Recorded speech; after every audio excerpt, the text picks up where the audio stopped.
Ah shit, let's go. Let's go. Let's go. Go. What up? It's your boy Kurotani, and I was told to react to SB19 story, episode 1. It sounded interesting, and I feel like I'm gonna get to know them on a deeper level, which would be pretty cool, because I do want to learn more about all the members. So I'm pretty excited. Without further ado, let's check it out. Don't forget to like, comment, and subscribe.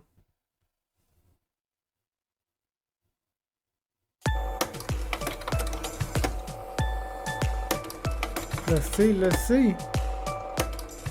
This dude got some cool editing already. Disclaimer, this video is only based on my personal research. I might miss some details and it's possible to have discrepancies, but I did my best to get as much accurate information as possible, so enjoy. Shout out to this person. Put in that work. 2016 is when it all started.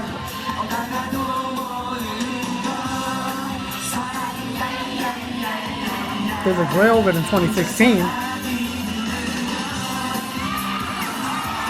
ain't gonna lie, this ain't no dang 2016. This is called Triple, a group of talented performers and comedians from Korea you've probably never heard of. They were formed back in 1994 when the word K-pop hasn't even been invented. In 2002, one of the members made the biggest mistake of his life, which will change the entire course of P-pop history. Huh? Hey, this is intense. Hey, this is lit. SB19 sound break. Do you remember this song? I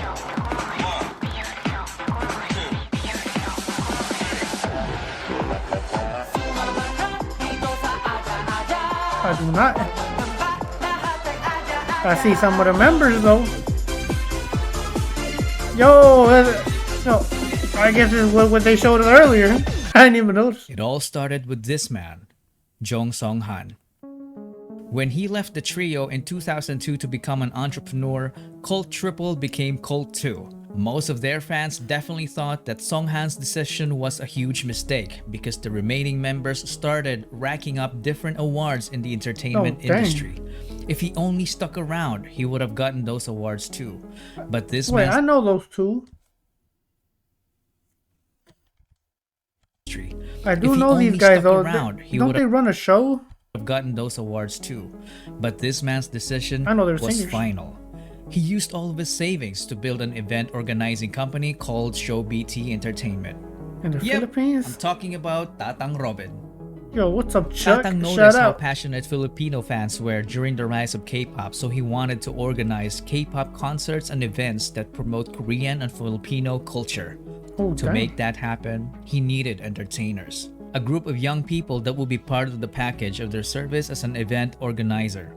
We are talking about people who can do dancing, singing, and even act as servants like waiting tables and assisting guests. So he held an audition and hundreds of young talents applied. 30 of them passed as trainees. They were then called Nara, which in Korean means country and is the national tree of the Philippines. They went to multiple events together, including the fan meeting event of the K-pop group called Off-Road. Off-Road, Bebop. Bebop.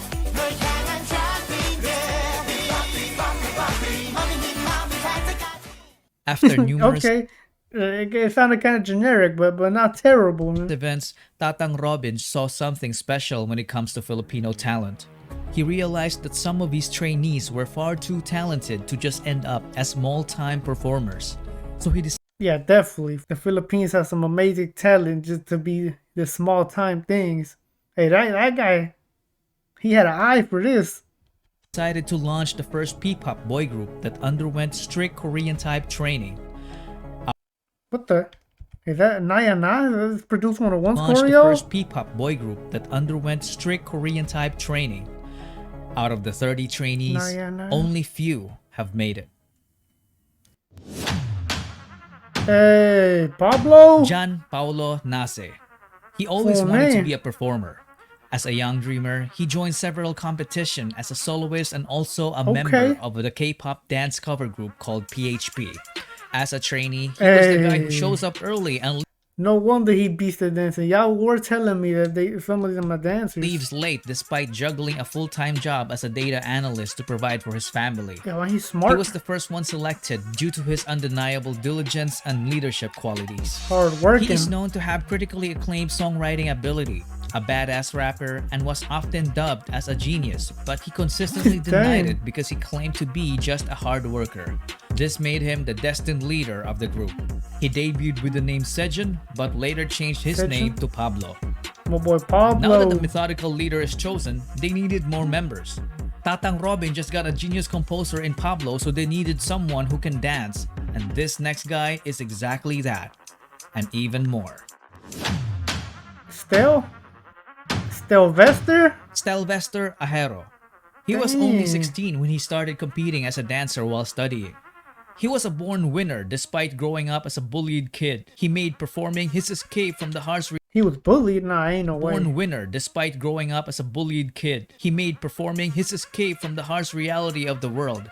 He did a great job channeling the negative aspect of his life and converting it by winning multiple K-pop dance cover competitions with his What? Homie was in the scenes, hold up. Group Sayon. He is also a hard worker. He was teaching dance to kids while competing. There was a point when he worked too hard that it threatened his life due to poor health. He is a very skilled choreographer. In fact, he's the main culprit behind most of SB19's snappy and amazingly synchronized dance routines. But little did they know, yo, this dude just found the Avengers making this group. From what I've seen, these guys are all crazy good at what they do. that dancing wasn't even his only talent. He easily became the main heavenly voice of the group because his vocals were just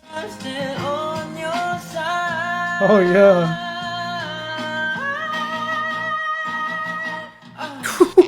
out of this world. I'm saying. He debuted as Stel, the main vocalist, the lead dancer, and choreographer of the group. Josh Cullen Santos became homeless at the age of 16, and it was his decision. Homeless? What? Josh Cullen Santos became homeless at the age of 16, and it was his decision. He's had the worst childhood among the other members.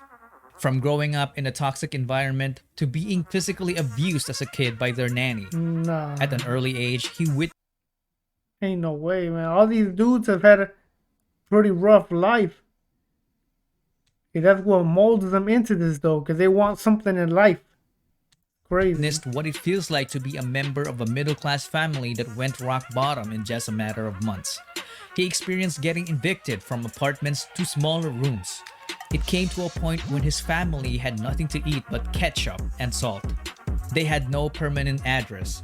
Because of that, Josh and his sister dropped out of school multiple times, so they got bullied at school for being repeaters. Sometimes he would get into fistfights for defending her. Josh had enough of this, so he took matters into his own hands by leaving.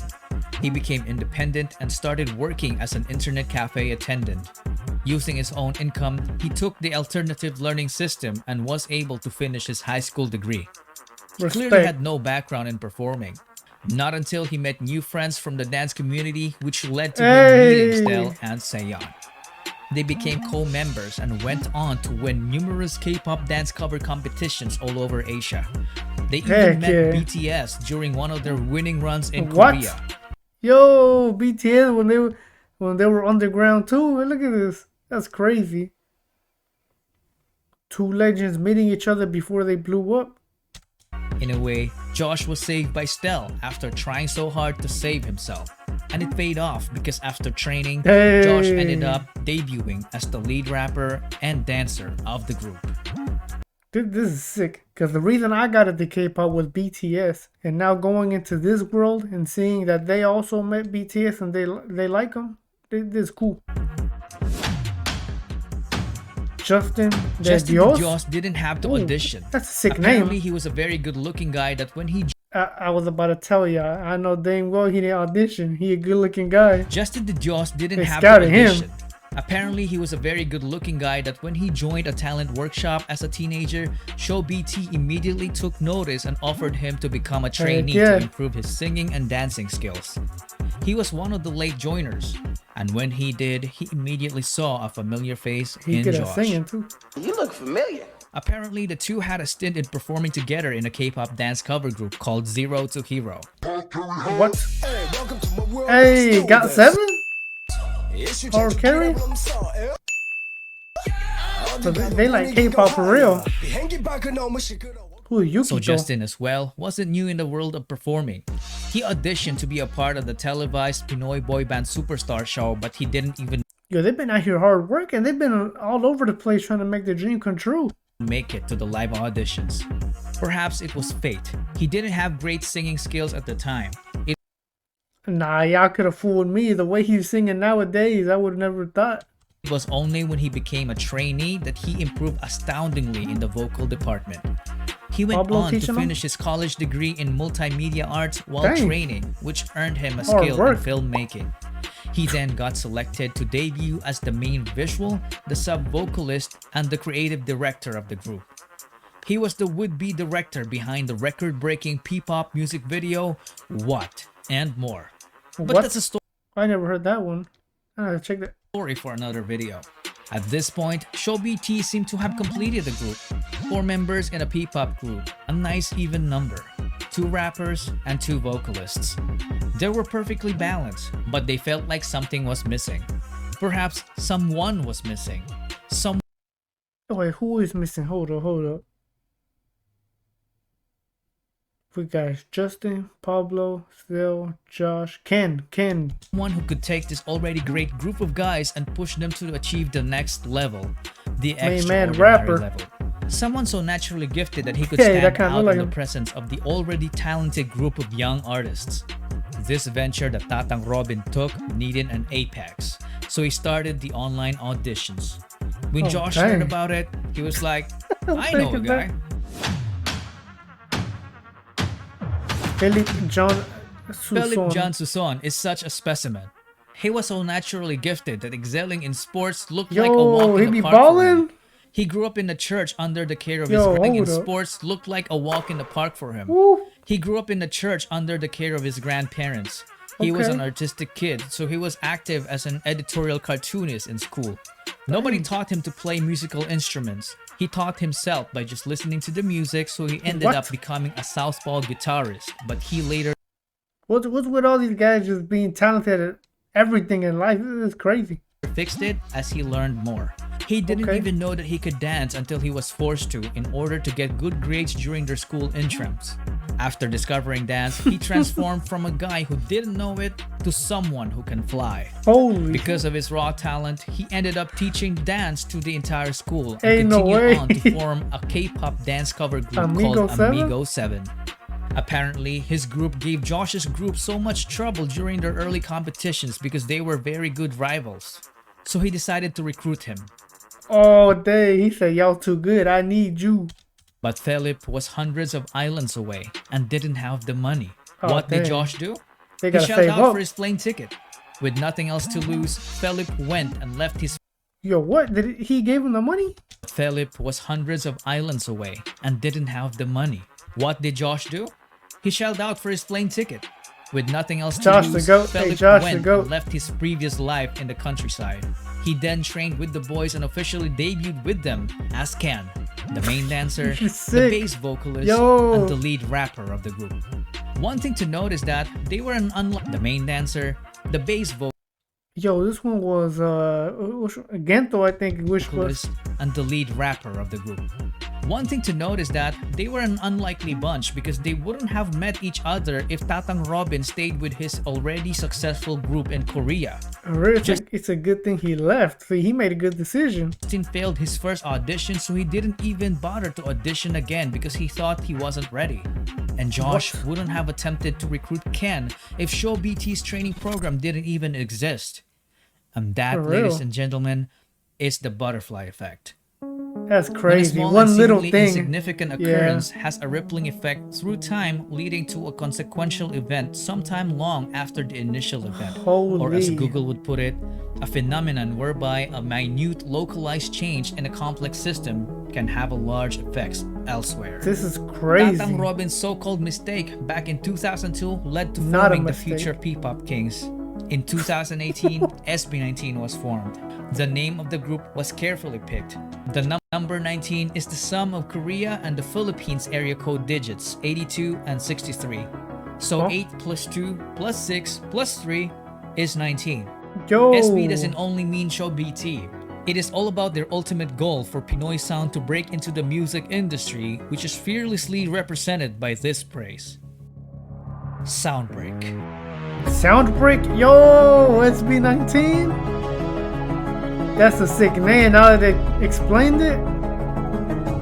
Hey, this is crazy. Soon, SB19 Story Episode 2. What is it? The Zone? Hey, if y'all want to see that, y'all know what to do. Let me know. Hit that like button. Casual Chuck, shout out to him. Y'all check him out.